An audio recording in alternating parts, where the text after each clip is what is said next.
Hello dear students, आप सभी का स्वागत है यूथ अध्ययन के चैनल में। अगर आपका भी सपना भारतीय सेना में अग्निवीर बनने का है तो ये वीडियो ज़रूर देखकर जाएं, क्योंकि ये वीडियो आपके लिए बहुत लाभदायक है। 22 अप्रैल को जो आपका परीक्षा होने वाली है, उस परीक्षा के लिए वीडियो बहुत ज़्यादा महत्वपूर्ण रहने वाली है। पहला क्वेश्चन है कि काडवम पहाड़ी, जिसे भारत की इलायची की पहाड़ी के नाम से जाना जाता है, किस राज्य में अवस्थित है? तो काडवम की जो पहाड़ी है, जिन्हें इलायची की पहाड़ियाँ भी कहा जाता है, ये केरल में अवस्थित है। अगला क्वेश्चन, कौन सा दर्रा ऐसा है जो भारत के कोलकाता को मुंबई शहर से जोड़ता है? बहुत बार ये क्वेश्चन आर्मी के पेपर में रिपीट हुआ है और बार बार क्वेश्चन ये पूछा जाता है। तो कोलकाता को मुंबई से जो दर्रा जोड़ता है, इसका नाम है बोरघाट दर्रा। अगले क्वेश्चन की बात करते हैं, गंगा एवं ब्रह्मपुत्र नदी की संयुक्त जलधारा को क्या कहते हैं? देखिए, गंगा और ब्रह्मपुत्र नदी दो नदियाँ ऐसी है जो मेघना का निर्माण करती है, और इसे जो है ये मेघना का निर्माण करती है पश्चिम बंगाल में, और यही मेघना आगे जाकर बनाता है सुंदरबन डेल्टा। और ये भी याद रखना है कि गंगा नदी को बांग्लादेश में पद्मा कहा जाता है, जबकि ब्रह्मपुत्र नदी को जमुना कहा जाता है। अगला क्वेश्चन, लोकपाल एवं लोकायुक्त अधिनियम किस वर्ष लागू हुआ? वर्ष 2014। अगले क्वेश्चन की बात करते हैं, संविधान सभा ने राष्ट्रीय ध्वज तिरंगा का स्वरूप कब अपनाया? तो ये अपनाया था 22 जुलाई 1947। तो संविधान सभा ने राष्ट्रीय ध्वज जो तिरंगा है, इसका जो स्वरूप अपनाया था, यह अपनाया था 22 जुलाई 1947। भारतीय संविधान में संशोधन प्रणाली किस देश के संविधान से ली गई है? देखिए, संविधान में संशोधन संसद कर सकती है, ये किस अनुच्छेद में बोला गया है? अनुच्छेद 368 में बोला गया है। लेकिन संविधान में संशोधन कर सकती है ये प्रणाली कहाँ से ली है? दक्षिण अफ्रीका। अगले क्वेश्चन की बात करते हैं, भारत के संविधान में प्रथम संशोधन किस वर्ष हुआ? तो पहला संशोधन हुआ था भारत के संविधान में, ये 1951 में हुआ था। अगले क्वेश्चन की बात करते हैं, ये किस संविधान संशोधन के द्वारा मतदान की आयु पहले 21 वर्ष से घटाकर अब 18 वर्ष कर दी गई थी? तो ये हुआ था 61वां संविधान संशोधन। और कब हुआ था? ये 1989 में। तो 1989 में जो मतदान की उम्र है, ये 21 वर्ष से घटाकर 18 वर्ष कर दी गई थी। और 1989 में ये हुई थी। ये कौन से संविधान संशोधन के तहत? 61वां संविधान संशोधन के तहत है। अगले क्वेश्चन की बात करते हैं, भारतीय संविधान की किस अनुसूची में पंचायती राज व्यवस्था से संबंधित प्रावधान है? तो भारतीय संविधान में कितनी अनुसूची है, ये थोड़ी देर में मैं आपके बीच बताने वाला हूँ, लेकिन उससे पहले आप कमेंट बॉक्स में ज़रूर लिख के दें कि भारतीय संविधान में कितनी अनुसूची है। तो किस अनुसूची में ये बोला गया है? तो ये 11वीं अनुसूची में बोला गया है। किसके बारे में? पंचायती राज के बारे में। अगले क्वेश्चन की बात करते हैं, भारतीय संविधान के सौर मंडल के किस ग्रह को लाल ग्रह कहा जाता है? तो सौर मंडल का ऐसा कौन सा ग्रह है जिसको लाल ग्रह कहा जाता है? तो मंगल। टोटल जो ग्रह है वो 8 ग्रह है। और नीला ग्रह किसको कहते हैं? पृथ्वी को। तो लाल ग्रह किसको कहते हैं? मंगल को। पृथ्वी का सबसे निकटतम तारा कौन सा है? तो पृथ्वी का जो सबसे निकटतम तारा है वह सूर्य है। अगले क्वेश्चन की बात करते हैं, कौन से खगोलीय पिंड सौर मंडल में शामिल होते हैं? तो कौन से खगोलीय पिंड है जो सौर मंडल में आते हैं? तो सूर्य, उल्का पिंड और क्षुद्र ग्रह, ये किस में आते हैं? हमारे सौर मंडल में शामिल होते हैं। अगले क्वेश्चन की बात करते हैं, आकार के अनुसार सौर मंडल का सबसे छोटा ग्रह कौन सा है? तो सबसे छोटा ग्रह बुध है, और सबसे बड़ा जो ग्रह है इसका नाम है बृहस्पति, जुपिटर। अगले क्वेश्चन की बात करते हैं, पृथ्वी को सूर्य की परिक्रमा करने में कितना समय लगता है? देखिए, 365 दिन, 5 घंटे और 48 मिनट। 5 घंटे और 48 मिनट, ये पूरा का पूरा दोस्तों याद रखना है कि एक साल जो होता है, तभी तो ये 5 घंटे 48 मिनट, इनको छः घंटे हम मानते हैं। और 4 साल बाद कौन सा ईयर आता है? लीप ईयर आता है। तो एक साल जो होती है वो 365 दिन, 5 घंटे और 48 मिनट की एग्जैक्ट होती है। अगले क्वेश्चन की बात करते हैं, शनि ग्रह सूर्य की परिक्रमा कितने वर्षों में पूरी करता है? तो शनि ग्रह सूर्य का जो एक चक्कर लगाता है 29 साल और 45 दिनों में करता है। अगले क्वेश्चन की बात करते हैं, सूर्य के प्रकाश को पृथ्वी तक पहुंचने में कितना समय लगता है? ये क्वेश्चन बहुत इंपॉर्टेंट है। और सूर्य के प्रकाश को पृथ्वी तक पहुंचने में जो समय लगता है, ये लगते हैं 8 मिनट और 16 सेकंड। कौन सा ग्रह सूर्य से सबसे दूर है? सबसे निकट बुध है, आकार में भी सबसे छोटा बुध है, सबसे बड़ा वहाँ पे बृहस्पति आकार में। लेकिन इस बार पूछा था कि सबसे दूर कौन सा है, तो सबसे दूर है वरुण। ऐसा नहीं है कि आर्मी के लिए ये, हर पेपर के लिए ये जो जीके है बहुत इंपॉर्टेंट है। इसमें साइंस की भी कुछ क्वेश्चन मैंने कवर किया है, तो आपके लिए बहुत ज़्यादा लाभकारी ये वीडियो साबित होने वाली है। अगले क्वेश्चन की बात करते हैं, सौर मंडल का सबसे बड़ा उपग्रह कौन सा है? देखिए, किस ग्रह को नीला ग्रह थोड़ी देर पहले बोला था? पृथ्वी को। अगला क्वेश्चन है कि सौर मंडल का सबसे बड़ा उपग्रह कौन सा है? तो सौर मंडल का जो सबसे बड़ा उपग्रह है, इसका नाम है गैनीमेड। क्या नाम है? गैनीमेड। गैनीमेड जो है ये बृहस्पति का एक उपग्रह है, जो कि सौर मंडल का भी सबसे बड़ा उपग्रह है। अगले क्वेश्चन की बात करते हैं, किस ग्रह के सर्वाधिक उपग्रह है? तो बृहस्पति के पास इस टाइम जो सबसे ज़्यादा उपग्रह हो गए हैं। अब अगले क्वेश्चन की बात करते हैं, किस उप किस ग्रह के पास एक भी उपग्रह नहीं है? तो बुध और शुक्र दो ऐसे ग्रह हैं जिनके पास एक भी उपग्रह नहीं है। कौन सा ग्रह पूरब से पश्चिम की ओर परिक्रमा करता है? मतलब कि दो छह ग्रह से है जो पश्चिम से पूरब की ओर घूमते हैं, लेकिन दो ग्रह से जो पूरब से पश्चिम की ओर घूमते हैं ये है अरुण और शुक्र। ये क्वेश्चन भी पिछले बार आर्मी के पेपर में पूछा गया था। अगर आप अग्निवीर बनना है तो भाई ये क्वेश्चन आपको पढ़ के जाने पड़ेंगे। ये जो है रामबाण है आपके लिए। भारत में अंतरिक्ष कार्यक्रम की शुरुआत कब हुई? तो भारत में अंतरिक्ष कार्यक्रम की जो शुरुआत हुई थी वो 1969 में हुई। भारत का पहला उपग्रह कौन सा है? बहुत इंपॉर्टेंट ये क्वेश्चन, सारे क्वेश्चन बहुत इंपॉर्टेंट है। भारत का जो पहला उपग्रह कौन सा है? तो इसका नाम है आर्यभट्ट। अगले क्वेश्चन की बात करते हैं। भारत ने अपना पहला उपग्रह अंतरिक्ष में किस देश की सहायता से भेजा था? ये क्वेश्चन भी बहुत बार आता है। तो भारत ने अपना पहला उपग्रह अंतरिक्ष में किस देश की सहायता से भेजा? तो ये भेजा था दोस्तों रूस की सहायता से। भारत ने चंद्रयान 1 को किस वर्ष अंतरिक्ष में भेजा? तो चंद्रयान 1 जो भेजा ये 2008 में, चंद्रयान 2 जो भेजा 2019 में 22 अक्टूबर 2019, और चंद्रयान 3 जो भेजा ये भेजा 14 जुलाई 2023। अगले क्वेश्चन की बात करते हैं। तो चंद्रयान 1 8 में, चंद्रयान 2 2019 में, और चंद्रयान 3 भेजा था 2023 में। अगले क्वेश्चन की बात करते हैं। सतीश धवन अंतरिक्ष केंद्र श्रीहरिकोटा भारत के किस राज्य में अवस्थित है? तो सतीश धवन अंतरिक्ष केंद्र श्रीहरिकोटा जो है ये आंध्र प्रदेश में अवस्थित है। और श्रीहरिकोटा जो आंध्र प्रदेश है, सतीश धवन अंतरिक्ष केंद्र से यहीं से मिसाइल वगैरह का जो है छोड़े जाते हैं। भारतीय अंतरिक्ष अनुसंधान संस्थान इसरो का मुख्यालय कहाँ पर अवस्थित है? और आप जो है कमेंट बॉक्स में जो भी आर्मी की तैयारी दिल जान से कर रहा है वो इसरो की फुल फॉर्म कमेंट बॉक्स में ज़रूर बताएं, क्योंकि इसरो की फुल फॉर्म इस बार भाई आपसे पेपर में पूछी जा सकती है। तो भारतीय अंतरिक्ष अनुसंधान संस्थान का जो मुख्यालय है ये कहाँ पे है? इसरो का मुख्यालय हेडक्वार्टर जो ये बेंगलुरु में है। अगले क्वेश्चन की दोस्तों बात करते हैं। भारतीय अंतरिक्ष अनुसंधान संस्थान इसरो की स्थापना कब हुई? तो इसरो की जो स्थापना है वो 1969 में हुई, और इनका मुख्यालय कहाँ पे? बेंगलुरु में। सूर्य तथा पृथ्वी की न्यूनतम दूरी किस तिथि को पाई जाती है? तो सूर्य तथा पृथ्वी की जो न्यूनतम दूरी पाई जाती है ये 3 जनवरी को। कि सबसे कम जो है सूर्य और पृथ्वी की दूरी कब होती है? 3 जनवरी। और सबसे ज़्यादा कब होती है? तो 4 जुलाई। इस घटना को हम अपसौर बोलते हैं, और जब कम होती है तो बेटा इसको क्या बोलते हैं? उपसौर। ये दोनों ही बातें आपने याद रखनी है। अगले क्वेश्चन की बात करते हैं। दो अक्षांश रेखाओं के बीच दूरी कितनी होती है? देखिए पृथ्वी पे दो प्रकार की रेखाएं हैं, अक्षांश रेखाएं और देशांतर रेखा।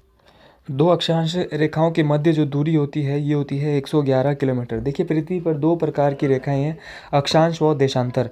तो दो अक्षा टोटल जो अक्षांश रेखाओं की संख्या वो 181 है, और जो देशांतर रेखाओं की संख्या वो कितनी? 360 है। अगले क्वेश्चन की बात करते हैं दोस्तों। तो दो अक्षांश रेखाएं जो होती है इनकी भी जो दूरी है वो 111 किलोमीटर है। 1 डिग्री देशांतर रेखा की दूरी तय करने में कितना मिनट का समय लगता है? तो 1 डिग्री अगर देशांतर दूरी तय करने में जो है 4 मिनट का समय लगता है। कितने मिनट का समय लगता है? 4 मिनट का समय। वसंत विषुवत की स्थिति कब होती है? 21 मार्च। ये क्वेश्चन भी आर्मी के पेपर में आया था। अगला क्वेश्चन है कि चंद्र ग्रहण किस तिथि को लगता है? तो चंद्र ग्रहण लगता है पूर्णिमा को। अगले क्वेश्चन की बात करते हैं कि भारत का मानक समय रेखा ग्रीनविच से कितना घंटा आगे है? तो भारत जो है पूरब में है, पूर्वी देशांतर में स्थित है। तो भारत का जो समय है वो 5.5 घंटा आगे चल रहा है ग्रीनविच से। अब आगे बात करते हैं। और भारत कितने डिग्री पे स्थित है? 82.5 डिग्री पे जो है भारत 82.5 डिग्री देशांतर में स्थित है भारत देश। अगले क्वेश्चन की बात करते हैं। पृथ्वी की आंतरिक संरचना की भूपर्पट्टी में कौन सा तत्व पाया जाता है? तो पृथ्वी की आंतरिक संरचना जो होती है इसकी जो सबसे ऊपरी परत है इसका नाम है भूपर्पट्टी। देखिए पृथ्वी अंदर से 3 प्रकार की है, भूपर्पट्टी, मेटल और क्रोड। तो सबसे ऊपरी जो परत है इसमें पाया जाता है सिलिका और एल्यूमिनियम। पृथ्वी के केंद्र में कौन सा तत्व पाया जाता है? तो पृथ्वी के केंद्र में पाया जाता है निकिल। कौन सा पाया जाता है? निकिल। पृथ्वी की रचना किस तत्व की भेलता से हुई? तो सिलिकॉन। मैं थोड़ा ये फास्ट बोल रहा हूँ, ये क्विक रिवीजन चल रहा है क्योंकि अब दोस्तों पेपर के लिए बहुत ही कम समय बचा है, तो आपको अब फास्ट रिवीजन ही करना पड़ेगा, क्योंकि मैं इस सीरीज़ में कम से कम आपको 500 क्वेश्चन करवाने वाला हूँ। अगले क्वेश्चन की बात करते हैं और सारे क्वेश्चन पढ़ के जाने हैं क्योंकि सारे मैंने आपके लिए बहुत ही इंपॉर्टेंट और वही क्वेश्चन लाए हैं जो बार बार परीक्षाओं में पूछे जाते हैं। तो इसमें से जो है मैक्सिमम क्वेश्चन आपको दिखने वाले हैं और ये क्वेश्चन पढ़ के आपका जो पेपर जो है पास हो सकता है। स्लेट किस चट्टान का मूल रूप है? तो स्लेट है आग्नेय चट्टान का मूल रूप। और किस चट्टान को प्रथम चट्टान कहा जाता है? तो आग्नेय चट्टान को ही प्रथम चट्टान भी कहा जाता है। ज्वालामुखी से सर्वाधिक मात्रा में निकलने वाला पदार्थ कौन सा? तो ज्वालामुखी फटता है तो सबसे अधिक जो पदार्थ निकलता है राख। अगले क्वेश्चन की बात करते हैं। वायुमंडल में सबसे अधिक कौन सी गैस पाई जाती है? तो हमारे वायुमंडल में जो सबसे अधिक गैस पाई जाती है इसका नाम है नाइट्रोजन। कितनी पाई जाती है? 78.8% पाई जाती है नाइट्रोजन। वायुमंडल में कार्बन डाइऑक्साइड की मात्रा कितनी पाई जाती है? तो कार्बन डाइऑक्साइड की जो मात्रा पाई जाती है 0.03%। भाई कार्बन डाइऑक्साइड हमारे वायुमंडल में कितनी पाई जाती है? 0.03%। अब अगला क्वेश्चन, मौसमी घटनाएं, सभी मौसमी घटनाएं वायुमंडल के किस मंडल में होती है? देखिए वायुमंडल के 5 मंडल है, क्षोभ मंडल, समताप मंडल, मध्य मंडल, आयन मंडल और बाह्य मंडल। ये सारे मंडल है हमारे वायुमंडल के। वायुमंडल में सबसे ज़्यादा गैस पूछेंगे तो नाइट्रोजन, दूसरे नंबर पे भाई ऑक्सीजन, तीसरे नंबर पे हमारी ऑर्गन और चौथे पे कार्बन डाइऑक्साइड। कितनी पाई जाती है कार्बन डाइऑक्साइड? 0.03%। मौसम संबंधी सभी घटनाएं, जितनी भी मौसम संबंधी घटनाएं होती है ये वायुमंडल के कौन से मंडल में होती है? तो ये होती है क्षोभ मंडल। अगले क्वेश्चन की बात करते हैं और अगला क्वेश्चन बहुत ज़्यादा महत्वपूर्ण है। ओजोन परत वायुमंडल के किस मंडल में पाई जाती है? आर्मी के पेपर में 1000 बार ये क्वेश्चन जो है रिपीट हो चुका है। तो ओजोन परत पाई जाती है समताप मंडल में। कहाँ पे पाई जाती है? समताप मंडल में। और समताप मंडल में वैसे बादल नहीं पाए जाते, लेकिन यहाँ पर एक ही प्रकार के बादल पाए जाते हैं जिनका नाम है पक्षाभ बादल। क्या नाम है? पक्षाभ बादल। अगले क्वेश्चन की बात करते हैं, वायुमंडल की किस परत में ऊंचाई के साथ साथ तापमान में गिरावट आती है? जितना ऊंचा जाते हैं उतनी ऊंचाई के साथ जो है तापमान में गिरावट आती है, तो ये समताप मंडल। ठंडी स्थानीय पवनें कौन सी है? ये क्वेश्चन पिछले बार आर्मी के पेपर में आया था कि ठंडी स्थानीय पवनें किसे कहते हैं? बोरा। किसे कहते हैं? बोरा। अंध महाद्वीप किसे कहा गया है? तो अफ्रीका महाद्वीप को अंध महाद्वीप भी कहते हैं। अगले क्वेश्चन की बात करते हैं, एंडीज पर्वतमाला जो कि विश्व की सबसे लंबी पर्वतमाला, जो बहुत सारे पर्वत होते हैं उसकी जो एक श्रृंखला होती है उसको क्या बोलते हैं बेटा? पर्वतमाला। तो दुनिया की सबसे लंबी जो पर्वतमाला है इसका नाम है एंडीज पर्वतमाला। पूरी वीडियो को ध्यान से सुनना है। जीके और साइंस के जितने भी इंपॉर्टेंट क्वेश्चन है वो सारे के सारे जो आपको मैं बताने वाला हूँ। तो एंडीज पर्वतमाला दुनिया की सबसे लंबी पर्वतमाला है। किस महाद्वीप में? दक्षिण अमेरिका महाद्वीप में। बेटा टोटल महाद्वीप कितने? 7। अगले क्वेश्चन की बात करते हैं, अफ्रीका की सबसे ऊंची चोटी का क्या नाम है? तो अफ्रीका की जो सबसे ऊंची चोटी है इसका नाम है किलिमंजारो। क्या नाम है? किलिमंजारो। अगले क्वेश्चन की बात करते हैं, विश्व की दूसरी सबसे ऊंची चोटी कौन सी है? तो विश्व की दूसरी सबसे ऊंची चोटी है K2, लेकिन सबसे ऊंची पूछेंगे तो कौन सी है? सबसे ऊंची है हमारी माउंट एवरेस्ट, जिसकी हाइट है 8848। अगले क्वेश्चन की बात करते हैं, माउंट मैंकिले कहाँ पे? उत्तरी अमेरिका। उत्तरी अमेरिका, दक्षिण अमेरिका, सारे के सारे याद रखने हैं। आल्प्स पर्वत चोटी कहाँ पर स्थित है? तो ये माउंट एल्बर्ट। अगले क्वेश्चन की बात करते हैं, कौन सी चोटी ज्वालामुखी अभिक्रिया के लिए विख्यात है? तो ज्वालामुखी जो है किलिमंजारो चोटी, यहाँ पे ये जो ज्वालामुखी अभिक्रिया के लिए विख्यात है, यहाँ ज्वालामुखी सब ज़्यादा फटते हैं। एकांगुआ की चोटी किस पर्वत श्रृंखला में स्थित है? तो दुनिया की सबसे लंबी पर्वतमाला सर आपने बता दिया एंडीज पर्वतमाला। यहाँ की जो सबसे ऊंची चोटी है इसका नाम है एकांगुआ, जो कि यहाँ पे दक्षिण अमेरिका में स्थित है। अगले क्वेश्चन की बात करते हैं, किलिमंजारो पर्वत चोटी कहाँ पर अवस्थित है? तो किलिमंजारो पर्वत चोटी कहाँ पर है दोस्तों? तंजानिया में। कहाँ पर है? तंजानिया में है सर। कौन सी चोटी? अनातोलिया का पठार कहाँ पे? तुर्की। तुर्की देश का नया नाम क्या हो गया? तुर्की। तो तुर्की में स्थित है कौन सी? अनातोलिया का पठार। अगले क्वेश्चन की बात करते हैं, कालाहारी मरुस्थल किस देश में स्थित है? तो कालाहारी मरुस्थल जो है दक्षिण अफ्रीका में स्थित है। अगले क्वेश्चन की बात करते हैं, गोबी मरुस्थल जो है कहाँ पर स्थित है? तो गोबी मरुस्थल कहाँ है दोस्तों? मंगोलिया। भारत और पाकिस्तान के बीच जो स्थित मरुस्थल इसका नाम है थार। थार मरुस्थल जो भारत में है और पाकिस्तान में जाकर इसको क्या कहते हैं? चोलिस्तान। क्या कहते हैं? चोलिस्तान। दुनिया की सबसे लंबी नदी कौन सी है? तो दुनिया की जो सबसे लंबी नदी है इसका नाम है नील नदी। कौन सी नदी है? नील नदी दुनिया की सबसे लंबी नदी है। एक दुनिया के अंदर है अमेजन नदी। नील नदी तो सबसे लंबी नदी है, लेकिन अमेजन नदी जो है इसका उद्गम कहाँ से होता है? तो एंडीज पर्वतमाला से उद्गम होता है। किस नदी का? अमेजन नदी का। और ये एंडीज पर्वत श्रृंखला सबसे लंबी पर्वत श्रृंखला है दुनिया की। अगले क्वेश्चन की बात करते हैं, नील नदी कहाँ पर गिरती है? दुनिया की सबसे लंबी नदी नील नदी कहाँ पर गिरती है? तो भूमध्य सागर पे गिरती है। एशिया की सबसे बड़ी नदी मिकांग का उद्गम कहाँ से होता है? तो मानसरोवर झील से। अगले क्वेश्चन की बात करते हैं, ग्रेट साल्ट झील कहाँ पर है? तो ग्रेट साल्ट झील है संयुक्त राज्य अमेरिका में। कौन सी झील है बेटा? ग्रेट साल्ट झील। तो ग्रेट साल्ट झील कहाँ पे है? अमेरिका में स्थित है, संयुक्त यूएसए में। विश्व की सबसे गहरी झील कौन सी? तो विश्व की जो सबसे गहरी झील है इसका नाम है बेकाल झील। कहाँ पे है? रूस। और बेकाल झील को साइबेरिया का मोती भी कहा जाता है, क्योंकि रूस के साइबेरिया वाले क्षेत्र में है। एंजल जलप्रपात जो कि कैसा जलप्रपात है? सबसे बड़ा जलप्रपात है। ये कहाँ पर है? ये वेनेजुएला देश में स्थित है। कहाँ पे है? वेनेजुएला देश में स्थित है। नियाग्रा जलप्रपात कहाँ पे दोस्तों? कनाडा। कहाँ पे है? कनाडा। अफ्रीका देश की सबसे ऊंची चोटी का क्या नाम है? तो इसका नाम है किलिमंजारो। क्या नाम है? किलिमंजारो। विश्व की सबसे लंबी पर्वतमाला, ये देखो मैंने आपको बताया भी था किस महाद्वीप में है एंडीज पर्वतमाला, तो ये दक्षिण अमेरिका महाद्वीप। किस महाद्वीप में बेटा? दक्षिण अमेरिका महाद्वीप में है स्थित एंडीज पर्वतमाला। अगले क्वेश्चन की बात करते हैं कि विश्व का सबसे लंबा रेलवे प्लेटफॉर्म भारत के किस राज्य में अवस्थित है? तो विश्व का सबसे लंबा रेलवे प्लेटफॉर्म पहले था जी हमारा यूपी में, जिसका नाम था गोरखपुर, लेकिन इसको अब काट देना है। अब कहाँ पे? कर्नाटक में, हुबली जंक्शन। क्या नाम है? हुबली जंक्शन। अब कौन सा है? हुबली जंक्शन कर्नाटक में, लेकिन दूसरा कहाँ पे है? उत्तर प्रदेश में ही है, गोरखपुर। अगला क्वेश्चन है विश्व की सबसे ऊंची मूर्ति कौन सी है? तो विश्व की सबसे ऊंची मूर्ति है स्टैचू ऑफ यूनिटी। कौन सी है? स्टैचू ऑफ यूनिटी जो है ये विश्व की सबसे ऊंची मूर्ति है।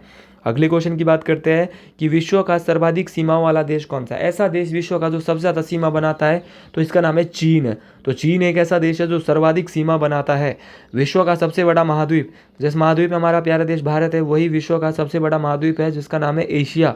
एशिया में टोटल देशों की संख्या है 49। कितनी है बेटा? 49।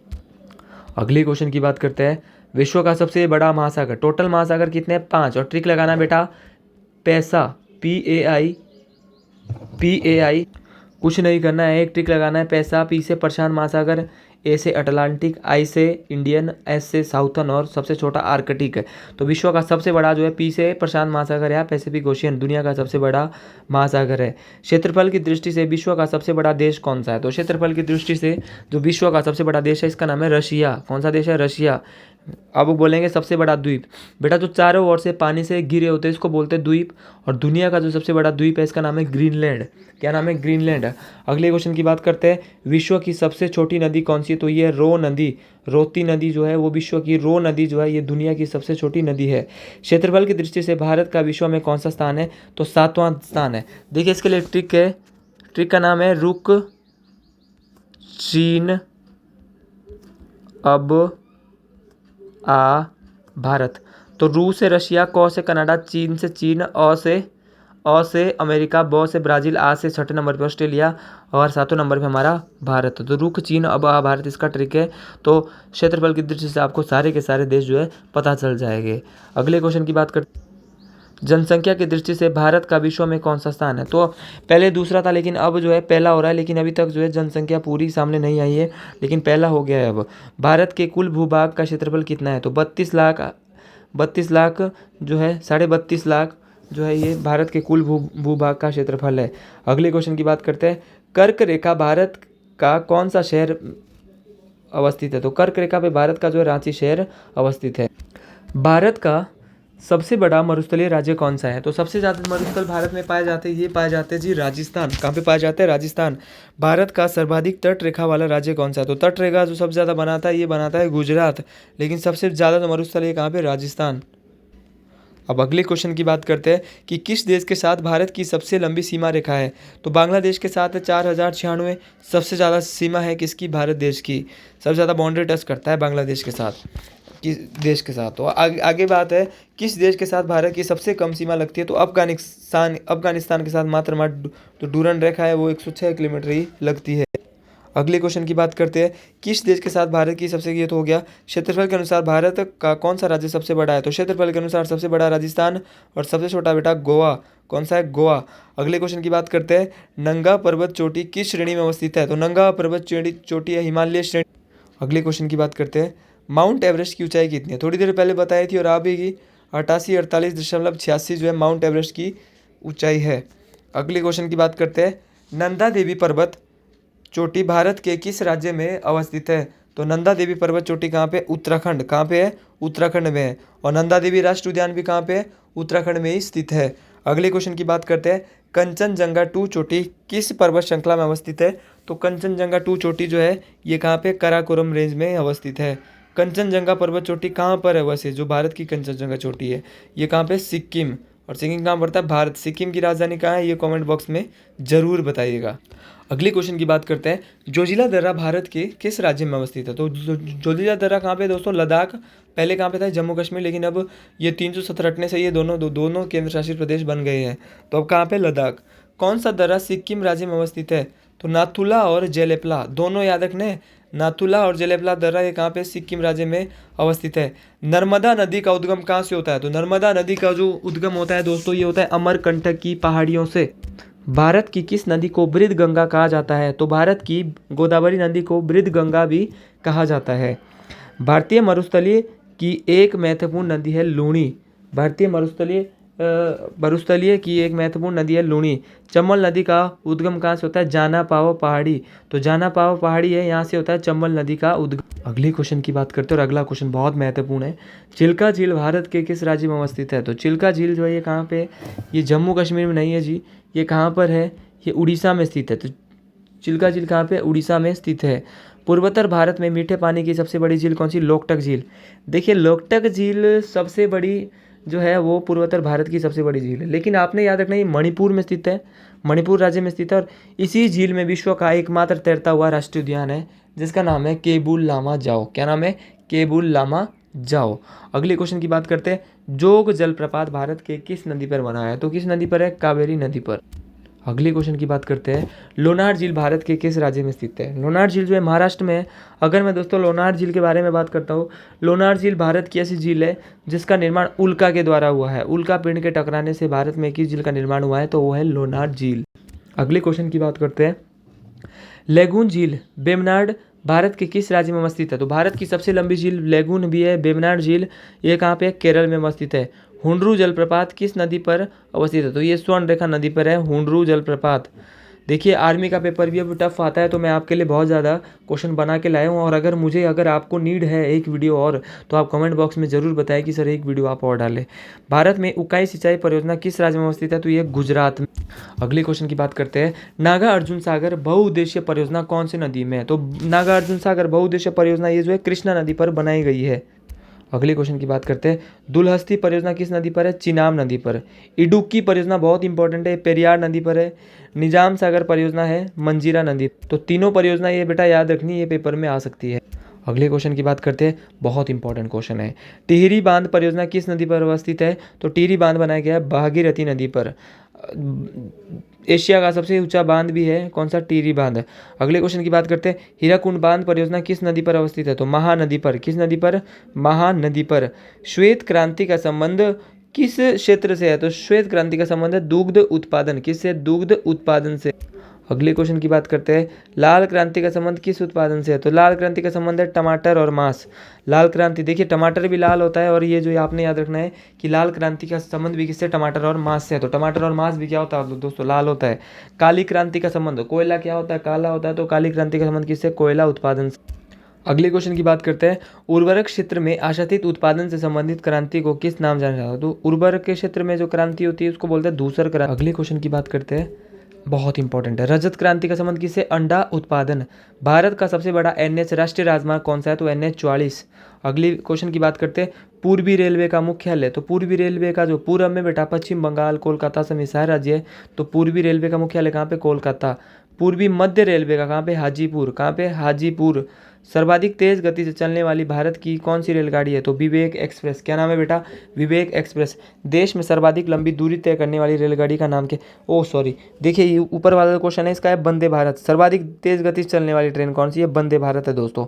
लेकिन देश में सर्वाधिक लंबी दूरी तय करने वाली रेलगाड़ी कौन सी? विवेक एक्सप्रेस। कौन सी है? विवेक एक्सप्रेस। अगले क्वेश्चन की बात करते हैं। राष्ट्रीय जलमार्ग 1 का विस्तार कहाँ से कहाँ तक है? तो राष्ट्रीय जलमार्ग 1 का जो विस्तार है इलाहाबाद से हल्दिया। कहाँ तक है? इलाहाबाद से हल्दिया तक। राष्ट्रीय जलमार्ग 2, अगर जलयान 1 जो है इलाहाबाद से हल्दिया है, तो जलयान 2 है सदिया से धुबरी। कहाँ से? सादिया से धुबरी। देखिए राष्ट्रीय 1 जलमार्ग जो इलाहाबाद से हल्दिया तक है, लेकिन कितना लंबा है? 1620 किलोमीटर। बेटा सारे क्वेश्चन आपको अपनी कॉपी में नोट डाउन करने और इनको पेपर से पहले क्या अब पेपर आ ही गया है तो पढ़ लेना है, ठीक है। राष्ट्रीय जलमार्ग 2 जो है कहाँ से? सदिया से धुबरी तक है। अगले क्वेश्चन की बात करते हैं। पारादीप बंदरगाह भारत के किस राज्य में स्थित है? तो ये कहाँ पे है? उड़ीसा। अगले क्वेश्चन की बात करते हैं। देश का सर्वश्रेष्ठ प्राकृतिक बंदरगाह कौन सा है? मुंबई। मुंबई जो है भारत देश का सबसे बड़ा प्राकृतिक बंदरगाह है। तो देश में सर्वप्रथम रेलगाड़ी किस बार चलाई गई थी? ये चलाई गई थी 1853 लॉर्ड डलहौजी के टाइम। भारत का सबसे बड़ा बंदरगाह कौन सा है? तो भारत का सबसे बड़ा बंदरगाह है विशाखापट्टनम बंदरगाह। देश का पहला रासायनिक बंदरगाह कौन सा है? ये कमेंट बॉक्स में ज़रूर बताएं। तो देश का पहला रासायनिक बंदरगाह है दहेज। ये कहाँ पे? गुजरात। पंडित दीनदयाल उपाध्याय बंदरगाह कहाँ पर है? तो गुजरात। कहाँ पे? गुजरात। भारत का वो बंदरगाह कौन सा है जो जापान को कच्चा माल निर्यात करता है? तो ये कौन सा है? पाराद्वीप।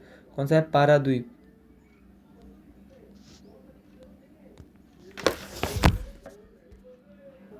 अगले क्वेश्चन की बात करते हैं। देखिए यूथ अध्ययन चैनल में आपके लिए पूरी कोशिश मैंने की है भाई। मैंने आपके लिए एक से एक क्वेश्चन उठाए हैं और फिर पीपीटी तैयार किए, तब जाके यहाँ तक मैं आपके बीच क्वेश्चंस लेके आया हूँ। केम्पेगौड़ा नेशनल अंतर्राष्ट्रीय हवाई अड्डा कहाँ पे है जी? कर्नाटक। कहाँ पे है? कर्नाटक, बेंगलुरु। लाल बहादुर शास्त्री हवाई अड्डा भारत के किस राज्य में है? तो लाल बहादुर शास्त्री हवाई अड्डा जो है ये कहाँ पे? लखनऊ, उत्तर प्रदेश। अगले क्वेश्चन की बात करते हैं। बाबा साहेब अम्बेडकर अंतर्राष्ट्रीय हवाई अड्डा कहाँ पर अवस्थित है? तो बाबा साहब अम्बेडकर कहाँ पे? नागपुर, महाराष्ट्र। कहाँ पे दोस्तों? नागपुर, महाराष्ट्र। अगले क्वेश्चन की बात करते हैं कि भारत का सबसे बड़ा नदी द्वीप माजुली द्वीप भारत के किस राज्य में अवस्थित है? तो भारत का सबसे बड़ा जो नदी द्वीप है माजुली द्वीप, ये जो है असम में अवस्थित है। भारत में सर्वाधिक मार्ग बदलने वाली नदी कौन सी है? तो सबसे ज़्यादा जो अपना रास्ता बदलती है भारत के अंदर, इस नदी का नाम है कोसी नदी। कौन सी नदी है दोस्तों? कोसी नदी। पारिस्थितिक शब्द का सर्वप्रथम सबसे पहले उपयोग किसने किया? तो इनका नाम था अर्नस्ट हैकेल। अगले क्वेश्चन की बात करते हैं। पृथ्वी ग्रह का वो क्षेत्र जहाँ जीवन मौजूद है क्या कहलाता है? जीव मंडल। क्या कहलाता है दोस्तों? जीव मंडल। सूर्य सदैव पूरे से ही क्यों निकलता है? क्योंकि पृथ्वी जो है वो पश्चिम से पूरब की ओर घूमती है। ये बात आपने याद रखना है। इटाई रोग किसके कारण होता है? ये आर्मी के पेपर में पिछले बार आया था, तो ये कैडमियम के कारण होता है इटाई रोग। तो ये साइंस के भी आ रहे हैं अब क्वेश्चन। अमरकंटक अस्नाककुमार जय मंडल किस राज्य में अवस्थित है? तो अमरकंटक ये कहाँ पे? अमरकंटक की पहाड़ियाँ जो छत्तीसगढ़ में और मध्य प्रदेश में स्थित है। एक सींग वाला गैंडा, ये क्वेश्चन बहुत बार आ गया है। तो एक सींग वाला गैंडा भारत के किस राष्ट्रीय पार्क में पाया जाता है? तो काजीरंगा राष्ट्रीय उद्यान, जो कि कहाँ पे? असम में यहाँ पे पाया जाता है एक सींग वाला गैंडा। भारतीय संविधान में कितनी अनुसूचियां? तो 12 अनुसूचियां हैं भारतीय संविधान में। अगले क्वेश्चन की बात करते हैं। भारतीय संविधान का गठन कब हुआ? तो वर्ष 1946 में क्या हुआ था? भारतीय संविधान का गठन हुआ था। अगले क्वेश्चन की बात करते हैं। संविधान सभा की प्रथम बैठक कब हुई? तो संविधान सभा की प्रथम बैठक हुई थी बेटा 9 दिसंबर 1946। कब हुई थी? 9 दिसंबर 1946। अगले क्वेश्चन की बात करते हैं। कौन संविधान सभा के अस्थायी अध्यक्ष थे? तो प्रथम बैठक तो हुई थी 9 दिसंबर 1946 को, लेकिन संविधान सभा के अस्थायी अध्यक्ष कौन थे? डॉक्टर सच्चिदानंद सिन्हा। और स्थायी अध्यक्ष कौन थे? डॉक्टर राजेंद्र प्रसाद। तो दोनों ही क्वेश्चन याद रखने, अस्थायी अध्यक्ष भी और स्थायी अध्यक्ष भी, दोनों ही पेपर में आपसे पूछे जाते। अगले क्वेश्चन की बात करते हैं। किन्हें संविधान सभा का स्थायी अध्यक्ष चुना गया था? तो इनका नाम था राजेंद्र प्रसाद। जवाहरलाल नेहरू ने उद्देश्य प्रस्ताव कब प्रस्तुत किया? तो जवाहरलाल नेहरू ने जो उद्देश्य प्रस्ताव पारित किया था वो 13 दिसंबर 1946 को अपना प्रस्ताव पारित किया था। संविधान का निर्माण होने में कितने दिन लग गए थे या कितने साल लग गए थे? तो ये लगे थे 2 वर्ष 11 माह और 18 दिन। याद रखेंगे, 2 वर्ष 11 माह और 18 दिन लगे थे भारत के बनने में। अगले क्वेश्चन की बात करते हैं कि भारतीय संविधान को संविधान सभा द्वारा कब अंगीकृत किया गया? तो भारतीय संविधान को जो अंगीकृत किया गया था 26 नवंबर 1949 को किया गया, इसलिए 26 नवंबर को अब कानून दिवस, संविधान दिवस के रूप में भी मनाया जाता है। भारतीय संविधान दिवस पूर्ण रूप से कब लागू हुआ? लेकिन लागू कब हुआ था? तो लागू ये लेट हुआ था। बना कब था? 26 नवंबर 1949 को, लेकिन इसको लागू कब किया गया? 26 जनवरी 1950 को। तो दोनों ही क्वेश्चन दोस्तों आपने ये याद रखने हैं। अगले क्वेश्चन की बात करते हैं। हर एक क्वेश्चन बहुत इंपॉर्टेंट है। मैं पहले ही बोल रहा हूँ, वीडियो शुरू करवाने से पहले ही मैंने पहले ही बोल चुका हूँ कि ये टॉपिक आपके लिए रामबाण साबित होने वाला है। जाते जाते आप जाके भी बहुत कुछ कर जाएंगे इन क्वेश्चन को पढ़ के। भारतीय संविधान का जनक किसे कहा जाता है? तो भारतीय संविधान के जो जनक है ये कहा जाता है बेटा डॉक्टर भीमराव अंबेडकर को। भारतीय संविधान सभा की संचालन समिति के अध्यक्ष कौन थे? तो भारतीय संविधान सभा की संचालन समिति के जो अध्यक्ष थे इनका नाम था राजेंद्र प्रसाद। स्थायी अध्यक्ष और अस्थायी अध्यक्ष दोनों बेटा याद रखने हैं। संचालन समिति के अध्यक्ष कौन थे? राजेंद्र प्रसाद। अब बेटा प्रारूप समिति के अध्यक्ष कौन थे? तो संविधान सभा की जो प्रारूप समिति थी इसके अध्यक्ष थे बेटा डॉक्टर भीमराव अंबेडकर, और यही थे संविधान के निर्माता भी। प्रांतीय संविधान सभा के अध्यक्ष कौन थे? तो प्रांतीय संविधान सभा के अध्यक्ष थे सरदार वल्लभ भाई पटेल। सरदार वल्लभ भाई पटेल के बारे में अगर मैं बात करूं, इन्हें भारत का लौह पुरुष भी कहा जाता है। अगले क्वेश्चन की दोस्तों बात करते हैं। अगला क्वेश्चन भी बहुत महत्वपूर्ण है। संविधान की किस अनुसूची में 22 भाषाओं का उल्लेख किया गया है? तो संविधान की किस भाषाओं में 22 भाषाओं का किस अनुसूची में 22 भाषाओं का उल्लेख किया गया? तो ये 8वीं अनुसूची में 22 भाषाओं का उल्लेख किया गया है। संविधान की 11वीं अनुसूची किससे संबंधित है? पंचायती राज। ये क्वेश्चन दोबारा शायद आ रहा है जैसे कि मुझे लग रहा है। दल बदल संबंधी प्रावधान संविधान की किस अनुसूची में वर्णित है? तो दल बदल संबंधी प्रावधान जो ये 10वीं अनुसूची में शामिल है। शासन की संसदीय प्रणाली किस देश से ली गई है? तो शासन की संसदीय प्रणाली हमारे संविधान ने ली है ब्रिटेन से। किससे ली है दोस्तों? ब्रिटेन से ली है। अगले क्वेश्चन की बात करते हैं। भारतीय संविधान में समवर्ती सूची की प्रेरणा कहाँ से ली गई है? तो भारतीय संविधान में जो समवर्ती सूची है इसकी जो प्रेरणा ली है वो ली है ऑस्ट्रेलिया।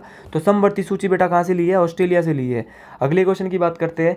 भारतीय संविधान में आपात उपबंध, देखिए अगर आपातकाल लगाना हो तो किस देश से ये जो है भारत ने लिया है? तो आपातकाल लिया है जर्मनी से। किस देश से? जर्मनी से। अगले क्वेश्चन की बात करते हैं। मौलिक अधिकार का सिद्धांत, तो मौलिक अधिकार के जो सिद्धांत है वो कहाँ से लिए गए? अमेरिका। कहाँ से लिए गए? अमेरिका। अब अगले क्वेश्चन की बात करते हैं। भारतीय संविधान के अंतर्गत संघ और राज्यों के बीच शक्तियों का विभाजन की प्रेरणा आधारित है। तो संघ और राज्यों के बीच शक्ति अलग होगी, कि केंद्र में शक्ति अलग होगी, संघ में अलग होगी और राज्यों में शक्ति अलग होगी। ये कहाँ से हमने लिया है? कनाडा। कहाँ से लिया है बेटा? कनाडा। अगले क्वेश्चन की बात करते हैं। राज्य के नीति निर्देशक तत्व किस देश के संविधान से लिए गए? तो आयरलैंड। तो राज्य के नीति निर्देशक जो तत्व बेटा 36 से 51 तक बताए गए हैं। अनुच्छेद 36 से 51 जो है कौन से तत्व बताए गए? राज्य के नीति निर्देशक तत्व, जो हमने कहाँ से लिए? आयरलैंड। मौलिक कर्तव्यों को किस देश से ग्रहण किया गया है? देखिए मौलिक अधिकार जो है हमने कहाँ से लिए है? वो अमेरिका से, लेकिन मौलिक कर्तव्य जो है वो कहाँ से लिए? सोवियत संघ या रूस से लिए। और मौलिक कर्तव्य कहाँ बताए गए? 51 के ए में। कहाँ बताए गए? अनुच्छेद 51 के ए में क्या बोला गया बेटा? मौलिक कर्तव्य। तो ये सारी चीज़ें आपको जो है भूलनी नहीं है। भारतीय संविधान में स्वतंत्रता, समता, बंधुत्व किस देश के संविधान से? तो भारतीय संविधान में स्वतंत्रता, समता और बंधुत्व जो है फ्रांस के संविधान से लिया गया है। अगली क्वेश्चन की बात करते हैं। भारतीय संविधान में एकल नागरिकता, ये क्वेश्चन भी बहुत इंपॉर्टेंट है, अभी पॉलिटी चल रहा है। तो एकल नागरिकता का जो प्रावधान है वो कहाँ से लिया है? ब्रिटेन से। कहाँ से लिया है दोस्तों? ब्रिटेन से लिया है एकल नागरिकता हमारे देश वाले ने। विधि द्वारा स्थापित प्रक्रिया को भारतीय संविधान में किस देश से ग्रहण किया गया? तो विधि द्वारा स्थापित जो प्रक्रिया हमारे देश में है वो किस देश से ली गई है? वो ली गई दोस्तों जापान से। अब अगले क्वेश्चन की बात करते हैं। देखिए यूथ अध्ययन चैनल, मैं इस पीपीटी को बनाने में मेरे को बहुत समय लग गया था भाई, तो आप बिल्कुल दिल जान से इनको पढ़े, बहुत इंपॉर्टेंट है ये। संविधान की कुंजी किसे कहा जाता है? तो संविधान की कुंजी कहते हैं प्रस्तावना को। 42वें संविधान संशोधन बेटा कब हुआ था? पहले तो ये पता होना चाहिए, तो ये हुआ था 1976। और संविधान संशोधन कहाँ से लिया ये मैं आपको बता चुका हूँ। संविधान संशोधन दक्षिण अफ्रीका से लिया है। और 42वां संविधान संशोधन हुआ था बेटा, पहला हुआ था 1951 में और 42वां हुआ था बेटा 1976 में। तो इसमें जो है किस शब्द को जोड़े गए? तो 3 शब्द जोड़े गए थे प्रस्तावना में। प्रस्तावना में अभी तक 3 ही शब्द जोड़े गए, समाजवादी, अखंडता और पंथ निरपेक्ष। समाजवादी, अखंडता और पंथ निरपेक्ष। आप आर्मी में जा रहे हो तो आपका सपना होना चाहिए आपको देश के बारे में हर एक चीज़ जो है पता होनी चाहिए, और ये सारे क्वेश्चन पी के जाओ, आपका काम आर्मी में हो जाएगा। भारतीय संविधान के किस भाग में नागरिकता का उल्लेख है? तो नागरिकता का जो उल्लेख है ये भाग 2 में बताया गया है। भारतीय संविधान में नागरिकता से संबंधित अनुच्छेद, देखिए अगर तो बोलेंगे भाग तो भाग है 2 नागरिकता का उल्लेख, और अगर बोलेंगे अनुच्छेद तो 5 से 11। अगले क्वेश्चन की बात करते हैं। भारत में किस प्रकार की नागरिकता का प्रावधान है? तो एकल नागरिकता। थोड़ी देर पहले ही बोला है कि भारत ने जो एकल नागरिकता किसी और देश के संविधान से ली है। तो भारतीय संविधान में किस प्रकार की नागरिकता के बारे में बोला गया है? एकल नागरिकता के बारे में बोला गया है। भारतीय संविधान में किस भाग में मौलिक अधिकारों का वर्णन है? तो मौलिक अधिकारों का जो वर्णन है वो है भाग 3, और टोटल मौलिक अधिकार है 6। 14 से यह है टोटल 12 से 35, जिनको मेघना का आटा भी कहा जाता है। मेघना का आटा भी कहा जाता है। मेघना आटा जो है कि किसको कहा जाता है? मौलिक अधिकारों को। अनुच्छेद 14 से 18 किस मौलिक अधिकारों से संबंधित है? तो अनुच्छेद 14 से 18 जो है ये बेटा समानता का अधिकार, किससे संबंधित है? समानता का अधिकार। अगले क्वेश्चन की बात करते हैं। किसे भारतीय संविधान का मेघना का आटा कहा जाता है? थोड़ी देर पहले बोला था, तो मेघना आटा कहते हैं मौलिक अधिकार को। वर्तमान में मौलिक अधिकारों की संख्या 6, पहले बेटा 7 होते थे, लेकिन एक मौलिक अधिकार ऐसा है जिसको संपत्ति का मौलिक अधिकार, जिसको अब जो है कानून के अधिकार में डाला गया है। तो अब मौलिक अधिकारों की संख्या कितनी बच गई? 6। स्वतंत्रता का अधिकार बेटा, समानता का अधिकार 14 से 18, लेकिन स्वतंत्रता का जो अधिकार है, मौलिक अधिकार है, ये कहाँ से कहाँ तक है? 19 से 22। अगले क्वेश्चन की बात करते हैं। सर्वोच्च न्यायालय ने किस अनुच्छेद के तहत रिट जारी करने का अधिकार है? तो रिट जारी कर सकते हैं भाई, अनुच्छेद 32 के तहत हम क्या जारी कर सकते हैं? रिट। और भारत का सबसे बड़ा जो कोर्ट है इसका नाम है सर्वोच्च न्यायालय। अगले क्वेश्चन की बात करते हैं। भारतीय संविधान में देखिए रिट तो अनुच्छेद 32 में बोला है कि सर्वोच्च न्यायालय ने की जारी कर सकते हैं, लेकिन ये रिट जो होती है कितने प्रकार की बेटा? तो रिट होती है बेटा 5 प्रकार की। कितने प्रकार की? 5 प्रकार की होती है रिट। किस संविधान संशोधन द्वारा संपत्ति के अधिकार को मौलिक अधिकारों की श्रेणी से हटा दिया गया है? तो 44वां संविधान संशोधन जो कब हुआ था? 1976 में। इसके तहत जो है हटा दिया बेटा किसको? संपत्ति के मौलिक अधिकार को। और मौलिक अधिकार बच गए कितने? 6। अगले क्वेश्चन की बात करते हैं, किस अनुच्छेद को संवैधानिक उपचारों का अधिकार कहा जाता है? और डॉक्टर भीमराव अंबेडकर ने इसे संविधान की आत्मा और हृदय भी कहा, तो ये है अनुच्छेद 32, जिसमें क्या बताया गया? संविधानों के उपचारों का अधिकार। अगले क्वेश्चन की बात करते हैं, भारतीय संविधान के किन अनुच्छेदों में शोषण के विरुद्ध अधिकारों का वर्णन है? तो शोषण के विरुद्ध अधिकार जो है ये 23 से 24 में बताए गए हैं। समानता का अधिकार 14 से 18, स्वतंत्रता का 19 से 22 और 23 से 24 में बेटा कौन सा है? शोषण के विरुद्ध अधिकार। राज्य के नीति निर्देशक तत्व जिनके बारे में चर्चा की गई थी बेटा 36 से 51, अनुच्छेद 36 से 51, और लिए कहाँ थे बेटा? आयरलैंड से लिए थे। लेकिन राज्य के जो नीति निर्देशक तत्व है फ्रेंड्स, ये कहाँ से लिए? ये भाग 4 में बताए गए। किस भाग में बताए गए? भाग 4। कौन सा अनुच्छेद राज्य के नीति निर्देशक तत्वों से संबंधित है? तो 36 से 51। अगले क्वेश्चन की बात करते हैं। अगला क्वेश्चन बहुत महत्वपूर्ण है, मौलिक कर्तव्यों को किस समिति की सिफारिश पे संविधान में समाहित किया गया था? तो किस समिति की सिफारिश के पे किया था? तो स्वर्ण सिंह समिति, याद रखना, स्वर्ण सिंह समिति की सिफारिश पे ही मौलिक कर्तव्यों को जो है संविधान में जोड़ा गया था। मौलिक कर्तव्यों का उल्लेख 51 के ए में, मैं भी बता चुका हूँ और फिर भी आ रहा है। भारतीय संविधान में किस संशोधन को मूल कर्तव्यों में जोड़ा गया? तो किस संशोधन द्वारा मूल कर्तव्यों को जोड़ा गया? तो 42वें संविधान संशोधन के तहत जो मूल कर्तव्यों को बेटा जोड़ा गया। अगले क्वेश्चन की बात करते हैं, मौलिक कर्तव्यों की कुल संख्या कितनी है? तो मौलिक कर्तव्य जिसका उल्लेख 51 ए में, तो मौलिक कर्तव्यों की जो कुल संख्या बेटा ये है 11। कितनी है? 11। भारतीय संविधान के अनुसार समस्त कार्यपालिका की शक्ति निहित है। तो कार्यपालिका की जो पूरी शक्ति जो निहित होती है वो किसके पास होती है? राष्ट्रपति के पास। राष्ट्रपति का निर्वाचन कितने समय अवधि के लिए किया जाता है? तो बेटा कितने साल के लिए किया जाता है? राष्ट्रपति का निर्वाचन 5 साल के लिए सर किया जाता है। अगले क्वेश्चन की बात करते हैं, राष्ट्रपति पद के लिए निर्वाचन न्यूनतम आयु सीमा निर्धारित है 35 वर्ष। तो राष्ट्रपति पद के लिए जो आपकी उम्र है वो कितनी होनी चाहिए? 35 वर्ष होनी चाहिए। भारत के महान्यायवादी की नियुक्ति कौन करता है? भारत के अटॉर्नी जनरल महान्यायवादी जो है आर वेंकट रमणी है, और इनकी जो नियुक्ति करेगा कौन करेगा? राष्ट्रपति, और भारत के राष्ट्रपति द्रौपदी मुर्मू है। महान्यायवादी के बारे में अनुच्छेद 76 में बोला गया है। अगले क्वेश्चन की बात करते हैं, अनुच्छेद 352 में किस आपात उपबंध का उल्लेख है? तो ये राष्ट्रीय आपात की उद्घोषणा का आधार क्या है? युद्ध, आक्रमण और सशस्त्र विद्रोह। देखिए कुछ क्वेश्चन आपको यहाँ से अटपटे जरूर लग रहे होंगे, लेकिन दोस्तों मैं आपको यकीन दिला रहा हूँ ये क्वेश्चन बहुत इंपॉर्टेंट है। आप इन क्वेश्चन को बार बार पढ़ें। भारत में अब तक कितनी बार आपातकाल लागू हुआ है, किया गया है? तो भारत में 3 बार आपातकाल जो अभी तक लागू हुआ है। किस बीमारी का उपचार करने के लिए इंसुलिन का प्रयोग किया जाता है? साइंस का क्वेश्चन आ गया। तो किस बीमारी का उपचार करने के लिए इंसुलिन का प्रयोग किया जाता है? तो मधुमेह। किसका? मधुमेह। एक्जिमा रोग से मानव शरीर का कौन सा अंग प्रभावित होता है? तो एक्जिमा रोग से जो मानव शरीर का जो अंग प्रभावित होता है ये त्वचा। एक्जिमा रोग जो है किससे संबंधित है? त्वचा से संबंधित है बेटा। अगले क्वेश्चन की बात करते हैं, उगते और डूबते समय सूर्य लाल रंग का प्रतीत क्यों होता है? क्योंकि लाल रंग का प्रकीर्णन जो है सबसे कम होता है। याद रखना है, किस रंग का प्रकीर्णन सबसे कम होता है? लाल रंग का। तभी भाई उगते और डूबते सूर्य के समय जो सूर्य हमें लाल रंग का प्रतीत होता है। किस वैज्ञानिक ने भाप के इंजन का आविष्कार किया? तो बेटा भाप के इंजन का जो आविष्कार किया था ये क्या था? James Watt. ये सारे क्वेश्चन जो साइंस की आर्मी के पेपर में आए और फिर से 20 बार जो आर्मी के पेपर में पूछे जा सकते हैं। अगले क्वेश्चन की बात करते हैं, रेडियो का आविष्कार किस वैज्ञानिक ने किया था? तो रेडियो का जो आविष्कार किया था ये क्या था? मार्कोनी। किसने किया था? मार्कोनी। दिल्ली में स्थित लाल किले का निर्माण किस मुगल बादशाह के द्वारा किया गया? तो मुगल सम्राट शाहजहां के द्वारा किया गया। दिल्ली का जो लाल किला ये किसने बनाया था? शाहजहां ने बनाया था। अगले क्वेश्चन की बात करते हैं, प्राय स्तनधारियों में कितने कक्षीय हृदय होते हैं? तो मानव जो होते हैं इसमें जो है कितने कोष्ठक होते हैं? तो याद रखना है ये 4 कोष्ठक होते हैं। अगले क्वेश्चन की बात करते हैं, किस यंत्र के द्वारा वाष्पोत्सर्जन की दर का निर्धारण किया जाता है? तो पोटोमीटर के द्वारा भाई। अगले क्वेश्चन की बात करते हैं, वो कौन सा तापमान है जिस पर सेल्सियस और फ़ारेनहाइट तापमान बराबर होता है? तो ये 40 डिग्री सेल्सियस।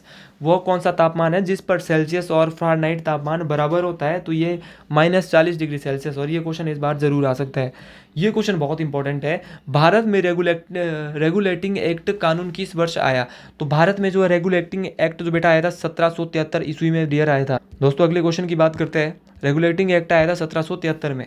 1857 की क्रांति के बाद अंग्रेजों ने अंतिम मुगल बादशाह बहादुर शाह जफर को कैद कर दिया और कहाँ भेजा? बर्मा। और बर्मा कहाँ का पुराना नाम है? म्यांमार।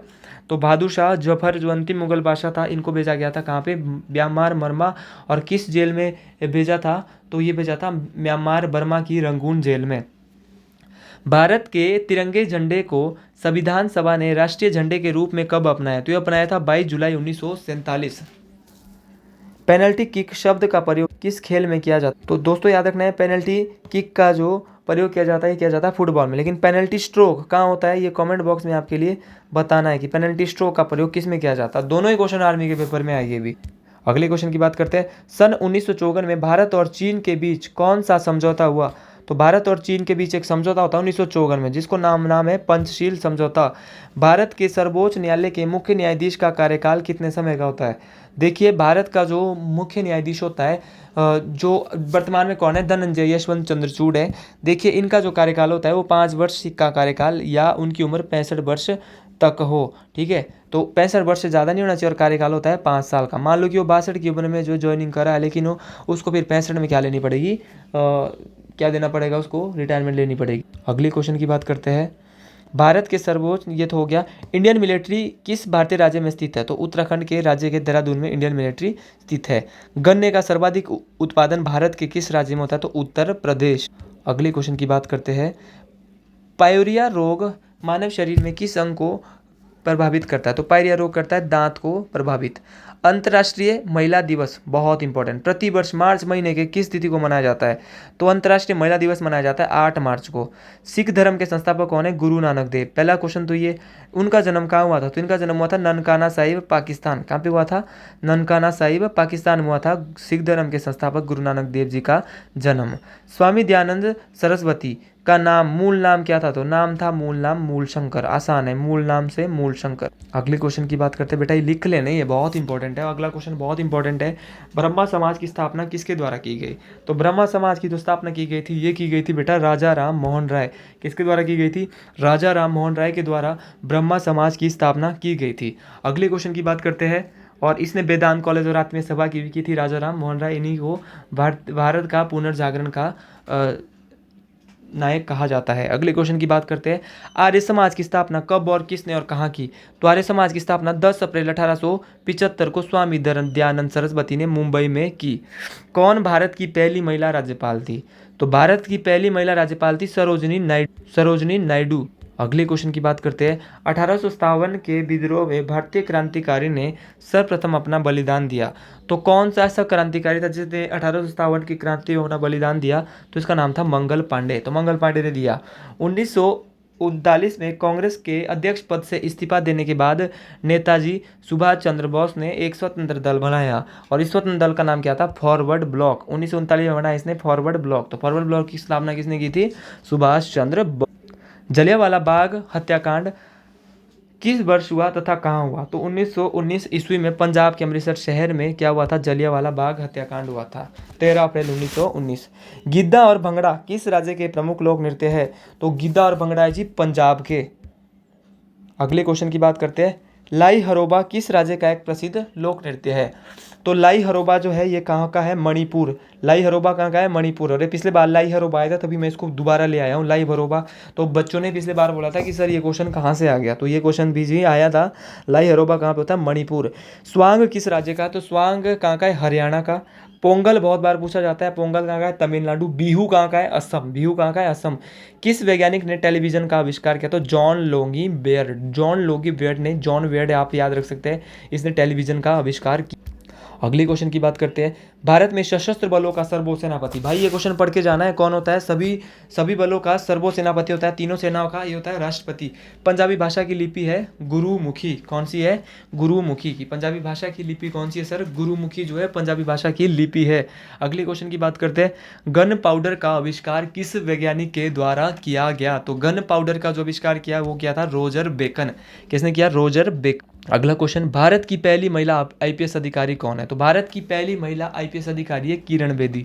लेकिन अगर पूछेंगे भारत की पहली महिला आईएएस, बेटा आईपीएस अलग होता है, इंडियन पुलिस सर्विस कमीशन, इसको बोलेंगे हम इंडियन पुलिस सर्विस आईपीएस। और जो आईएएस है इंडियन एडमिनिस्ट्रेटिव सर्विसेज को हम बोलेंगे। अगले क्वेश्चन की बात करते हैं। तो किरण बेदी आईएएस है, आईपीएस है, और आईएएस बेटा कौन थी? अन्ना जॉर्ज। क्या नाम था? अन्ना जॉर्ज थी पहली आईएएस भारत की, और आईपीएस थी किरण बेदी। भारत में शिक्षा दिवस प्रति वर्ष कब मनाया जाता है? तो शिक्षा दिवस जो है प्रति वर्ष मनाया जाता है भारत में, वो कब मनाया जाता है? ये यहाँ पे आप 11 नवंबर है, तो बिल्कुल ठीक कीजिएगा। अगले क्वेश्चन की बात करते हैं। शिक्षा दिवस मनाया जाता है 11 नवंबर, बिल्कुल। जिप्सम का सर्वाधिक उत्पादन भारत के किस राज्य में होता है? तो जिप्सम की बात करते हैं तो जिप्सम सबसे ज़्यादा होता है राजस्थान। अंग्रेजों द्वारा शुरू किए गए नमक कानून को तोड़ने के लिए महात्मा गांधी ने कौन सा आंदोलन चलाया? तो अंग्रेजों द्वारा शुरू किए गए नमक कानून को तोड़ने के लिए जो है महात्मा गांधी ने जो आंदोलन चलाया था, इसका नाम था सविनय अवज्ञा आंदोलन। अगले क्वेश्चन की बात करते हैं। भारत की मानक समय रेखा जो है कितने डिग्री पे है? तो बेटा ये कितने डिग्री पे? 82.5 डिग्री पे है। 82.5 डिग्री देशांतर में है। याद रखना, इलाहाबाद उत्तर प्रदेश के इलाहाबाद के नैनी नामक स्थान से गुजरती है। IST। प्रथम एशियाई खेल का आयोजन कहाँ और कब हुआ? बहुत इंपॉर्टेंट क्वेश्चन है, आर्मी के पेपर में ये क्वेश्चन फिर से दिख सकता है किसी न किसी बच्चों को। तो प्रथम एशियाई खेलों का जो आयोजन है मई 1951 में हुआ था बेटा, और कहाँ हुआ था? नई दिल्ली में। प्रथम एशियाई खेलों का आयोजन। उत्तरी गोलार्ध का सबसे छोटा दिन 22 दिसंबर कब होता है बेटा? 22 दिसंबर। और दक्षिणी गोलार्ध का जो बड़ा दिन होता है वो भी होता है 22 दिसंबर। याद रखना है बेटा, कर्क रेखा और मकर रेखा। कर्क रेखा जो है वो उत्तरी गोलार्ध में है, और मकर रेखा जो है ये कहाँ पे? दक्षिणी गोलार्ध में। जब सूर्य जो है मकर रेखा के ऊपर होता है तो कब होता है? 22 दिसंबर को। इसलिए वहाँ पे पूरे दक्षिणी गोलार्ध में सबसे बड़ा दिन होता है, और ऊपर क्या होता है? सबसे छोटा दिन। तो उत्तरी गोलार्ध जहाँ भारत भी आता है, इसमें सबसे छोटा दिन कब है? 22 दिसंबर। अगले क्वेश्चन की बात करते हैं। किस भारतीय वैज्ञानिक ने यह बताया कि पौधों में जीवन होता है? तो जगदीश चंद्र बोस ने बताया कि भाई पौधों में क्या होता है? जीवन होता है। अगले क्वेश्चन की बात करते हैं।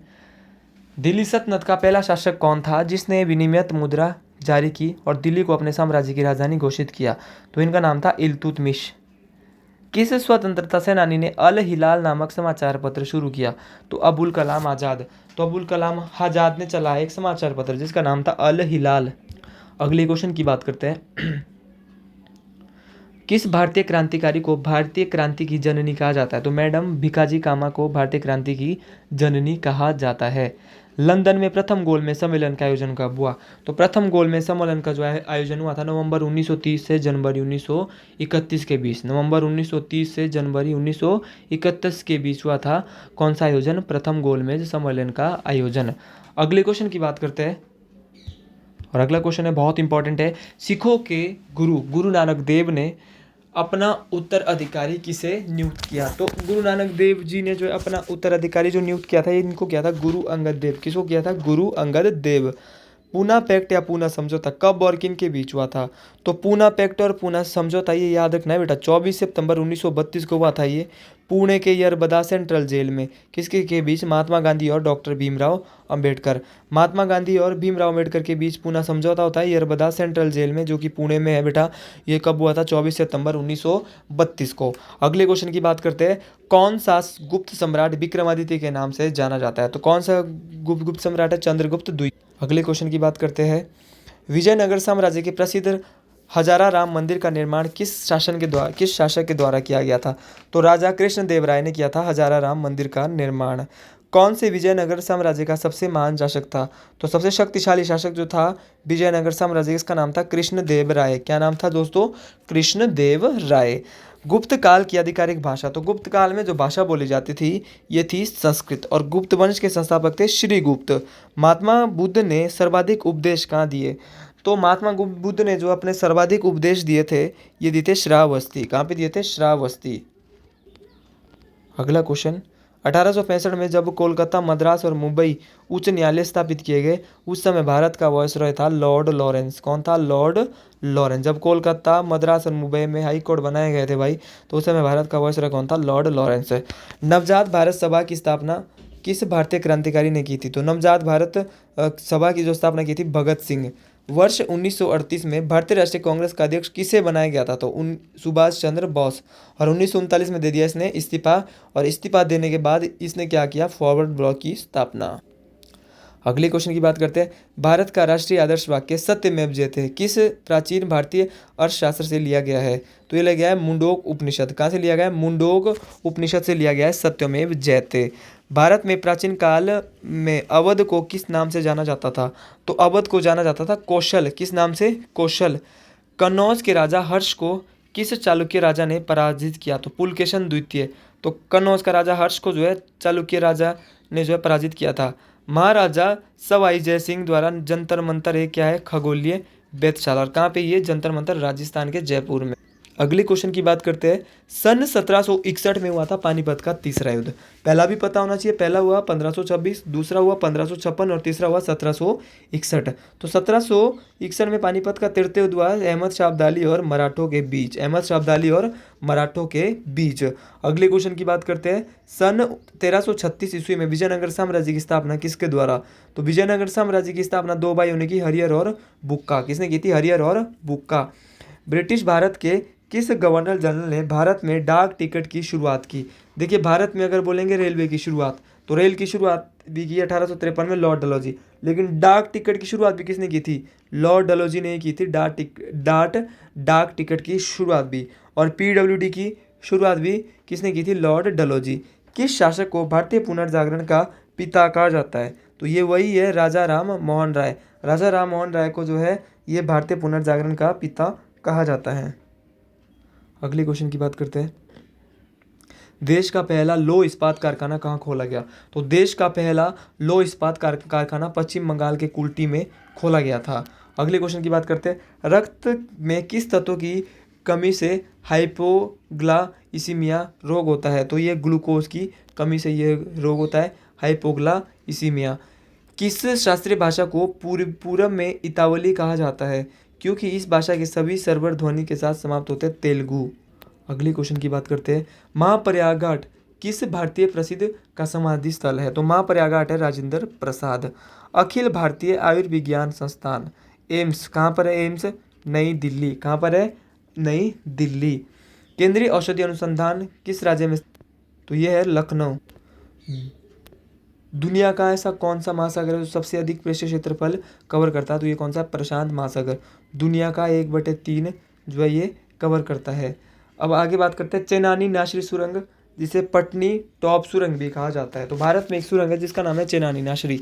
यह किस केंद्र शासित राज्य में स्थित है? तो ये जम्मू कश्मीर में स्थित है। भारत में सबसे बड़ी मीठे पानी की झील भी कौन सी है? बुलर झील, जो कि कहाँ पे? जम्मू कश्मीर में स्थित है। नाम क्या है? बुलर झील। हमारे सौरमंडल का जन्मदाता किसे कहा जाता है? तो सूर्य को। अगले क्वेश्चन की बात करते हैं। भारत में मानसूनी प्रदेशों में सर्वाधिक वर्षा कहाँ होती है? तो भारत में मानसूनी प्रदेशों में सर्वाधिक जो वर्षा होती है पूर्वोत्तर भारत में होती है। कहाँ पे होती है? पूर्वोत्तर भारत में होती है सर्वाधिक वर्षा। हमारा संपूर्ण विश्व कुल कितने महाद्वीपों में विभाजित है? तो संपूर्ण महाद्वीपों में हमारा संपूर्ण विश्व कुल कितने महाद्वीपों में विभाजित है? तो 7 महाद्वीप है बेटा। सबसे बड़ा कौन सा है? एशिया महाद्वीप। अगले क्वेश्चन की बात करते हैं। भारतीय भूमि के सर्वाधिक क्षेत्रफल पर किस प्रकार के वन पाए जाते हैं? तो भारतीय भूमि के सर्वाधिक क्षेत्र पर जो है जो वन पाए जाते हैं इनका नाम है उष्ण कटिबंधीय पर्णपाती वन। जारवा जनजाति मुख्य रूप से किस क्षेत्र में रहती है? तो ये रहती है अंडमान और निकोबार में रहती है जारवा जनजाति। नीलगिरी पर्वत श्रेणी श्रृंखला किस राज्य में है? तो नीलगिरी पर्वत श्रेणी तमिलनाडु। और तमिलनाडु की सबसे ऊंची चोटी है डोडा बेटा। कांगो घाटी मुख्य रूप से किस प्रकार की जलवायु पाई जाती है? तो कांगो घाटी में पाई जाती है विषुवतीय जलवायु। अगले क्वेश्चन की बात करते हैं। हमारे समस्त ब्रह्मांड की उत्पत्ति का सबसे अधिक मान्य सिद्धांत कौन सा है? बिग बैंग सिद्धांत। कौन सा है? बिग बैंग सिद्धांत। कौन सा तारा पृथ्वी के सबसे निकट है? तो सूर्य सबसे निकट है पृथ्वी के। विश्व के किस महाद्वीप में आदिम जनजातियों की संख्या सर्वाधिक है? तो आदिम जनजाति जो है सबसे ज्यादा कहाँ रहती है? अफ्रीका में रहती है बेटा आदिम जनजाति। अगली क्वेश्चन की बात करते हैं। चांदी का संपूर्ण विश्व में सबसे अधिक उत्पादक और सबसे बड़ा देश कौन सा है? मैक्सिको। तो भाई मैक्सिको वाले के पास सबसे ज़्यादा चांदी है। भारत का दक्षिणतम बिंदु कौन सा है? इंदिरा पॉइंट। कौन सा है? इंदिरा पॉइंट। याद रखना इंदिरा पॉइंट है ये अंडमान निकोबार में द्वीप में समूह में स्थित है। याद रखना है बेटा, ठीक है। और इंदिरा कॉल कौन सा है? उत्तरी बिंदु। दक्षिणतम बिंदु कौन सा है? इंदिरा पॉइंट। दोनों याद रखना ही है। अगले क्वेश्चन की बात करते हैं। भारत म्यांमार मैत्री सड़क किस भारतीय राज्य को म्यांमार से जोड़ती है? तो भारत म्यांमार मैत्री सड़क जो है भारत के किस राज्य को म्यांमार से जोड़ती है? मणिपुर को। हमारे सौर मंडल में ऊर्जा का स्रोत कौन सा है? तो सूर्य। टोटल ग्रह कितने बेटा? 8। विश्व के मानचित्र का निर्माता कौन है? तो इनका नाम है अनेक्जीमेंडर। तो विश्व का जो मानचित्र बनाया था किसने बनाया था बेटा? अनेक्जीमेंडर। क्या नाम है? अनेक्जीमेंडर। अनेक्जीमेंडर। अगले क्वेश्चन की बात करते हैं भाई। कर्क रेखा भारत के कितने राज्यों से होकर जाती है? तो कर्क रेखा जो है भारत के ये 8 राज्यों से होकर जाती है। और इसका ट्रिक है मित्र पर गमछा झार। क्या बोलेंगे? मित्र पर गमछा झार, याद रखना है। मित्र, एक मिनट, मित्र पर, ट्रिक है मित्र पर गमछा झार। बेटा यहाँ मैं आपको ट्रिक से बताऊंगा। मी से मिजोरम, त्र से त्रिपुरा, प से पश्चिम बंगाल, र से राजस्थान, ग से गुजरात, म से मध्य प्रदेश, छ से छत्तीसगढ़, झारखंड से झारखंड। तो देख लो, मध्य प्रदेश, छत्तीसगढ़, गुजरात, पश्चिम बंगाल, त्रिपुरा, झारखंड, राजस्थान और मिजोरम। लेकिन ट्रिक से आसान हो जाएगा। ट्रिक है मित्र पर गमछा झार। बोलेंगे सबसे ज़्यादा किस राज्य से जाती है कर्क रेखा? मध्य प्रदेश। और सबसे कम बेटा राजस्थान। अगले क्वेश्चन की बात करते हैं। भारत में पंचायती राज व्यवस्था को अपनाने वाला राज्य कौन सा है? राजस्थान। कौन सा बेटा? राजस्थान। अगले क्वेश्चन की बात करते हैं। अंतर्राष्ट्रीय न्यायालय में जजों की संख्या कितनी होती है? पहले तो पता होना चाहिए कि अंतर्राष्ट्रीय न्यायालय कहाँ पे है। तो अंतर्राष्ट्रीय न्यायालय नीदरलैंड के द हेग में। याद रखना है बेटा, अंतर्राष्ट्रीय न्यायालय में जो जज बैठते हैं वो बैठते हैं 15। पंडित जवाहरलाल नेहरू ने संविधान सभा का उद्देश्य प्रस्ताव कब पारित किया? तो पंडित जवाहरलाल नेहरू ने संविधान सभा का उद्देश्य जो पारित किया था वो 13 दिसंबर 1946 को जारी किया था। तो ये थी आज की सीरीज आर्मी की। अगर आपको ये लगता है कि इसके अंदर सर कुछ क्वेश्चन हमारे छूट गए हैं, तो मैं आपको स्पेशली 2 सीरीज और लाऊंगा। एक स्पेशल साइंस की लाऊंगा और एक जीके की लाऊंगा। अगर ये जिसने ये पूरी सीरीज देखी है उसको मैं अपना नंबर दे रहा हूँ और आप इस नंबर पे मुझे कांटेक्ट करें।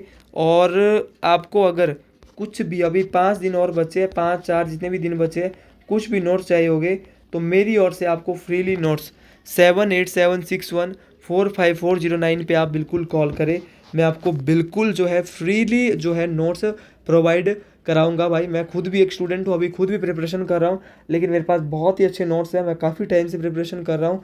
तो जीके के जो नोट्स हैं मैं आपको फ्रीली अवेलेबल कराने वाला हूँ, और इस टॉपिक की भी पूरी पीडीएफ, लेकिन उसी को जिसने ये पूरी वीडियो यहाँ तक देखी है। तो आज के लिए इतना ही। धन्यवाद। और मेरी ओर से आप सभी को शुभकामनाएं कि आप आर्मी में इस वीडियो को देखें और बिल्कुल आप सेलेक्ट हो जाएंगे। आज के लिए इतना ही। बहुत बहुत धन्यवाद। मिलते हैं बहुत जल्द अगली वीडियो के साथ।